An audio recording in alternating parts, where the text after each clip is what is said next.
Good morning, I'm Mabel Jong, and you're watching Day 2 World Healthcare Congress coverage, and we're so pleased this morning to have with us Marek, who is President and CEO of SelectAccount.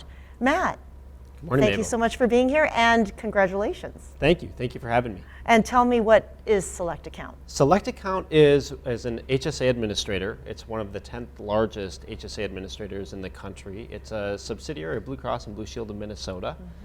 And we are rapidly growing with the expansion of consumer-directed healthcare, and with the rising cost of care. Employers are looking for ways to help their employees solve not only health and wellness, but the rising cost of care, and we're there to help them in their needs. Well, now Accenture projects that there are numbers of 40 million members perhaps by 2018.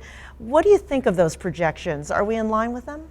Well, the projections that Accenture is looking at are primarily tied to private exchanges, which is, it's a market solution to enable employees and employers to help select the right plan for them and do some benefit administration.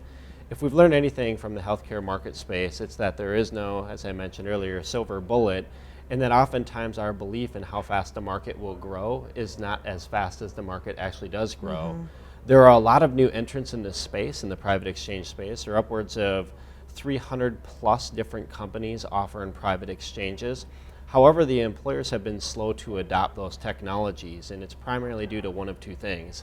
It's either the value for what they're getting, and they're looking at the fees and what they get out of it, or is it right time and right fit for their strategy? And so I think we'll continue to see growth, but it'll be a little bit slower than maybe Accenture and others project. Well, is the understanding by employers clear?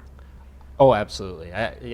As part of large employers are some of the most sophisticated buyers, healthcare purchasers in the country. I think they thoroughly understand what private exchanges are. It's rather, with these new technologies and solutions, how do they fit into their strategy? How will it enable their employees? And there's a lot of things for large employers to consider. They have union, non-union members.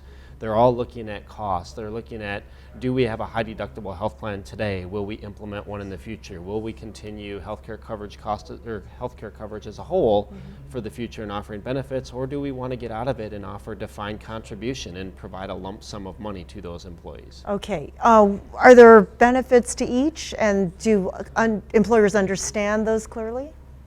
Well, I think to the point, right, it's not about an either or, it's more of a yes and strategy. It's trying to find the right fit and time for the employer. So when an employer is looking at what is the right strategy for their employees, they're looking at their overall population, they're looking at their demographics, they're looking at the geographies and where they serve their members and the cost of care in those locations. And so there's a lot of different factors to include. And so what we're seeing is employers are being very smart about their approach. They recognize that high deductible health plans have an opportunity or serve a value to those employees in the certain markets.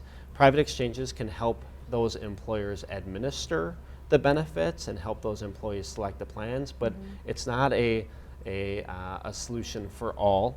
It also doesn't solve their strategy as a whole. It should enable it. It should empower them to have a smarter strategy. So it's not an either or, rather it is a what's best for us and our employees. What is your key takeaway you want to leave with the attendees this time? Well, I think as part of the attendees, it really gets back to there are a lot of great solutions in the market. It's all about how does it fit into your strategy and overall the consumer experience. I think part of the problem with healthcare as a whole is it's a very fragmented system, and consumers are confused about what to do, where am I in it, how do I get the best care for me and my family. And when employers or health plans look at it holistically and figure out how do we provide a long-term strategy that will get at a consumer experience that enables them, that helps them, that serves them, we're all better off. And I think there is space for everyone to play. We just have to be smart about it and very deliberate in the fact that we make no knee-jerk reactions and we implement strategies that are long-term sustainable.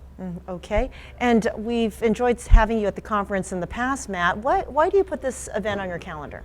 Well, it's a great event. It's very dynamic. There's a lot of leaders that are great to connect with. It's a really, really large and complex system with a lot of foibles and opportunities. but it's also relatively small. There are a lot of friends and peers and colleagues that attend this event, and it's an opportunity to connect, to learn from them, share a little bit about what we're doing, and get a lot of value out of the content. All right, Matt Marek, thank you so much for your time today. Pleasure, thank you very much. And I'm Mabel Jong. Thanks for watching.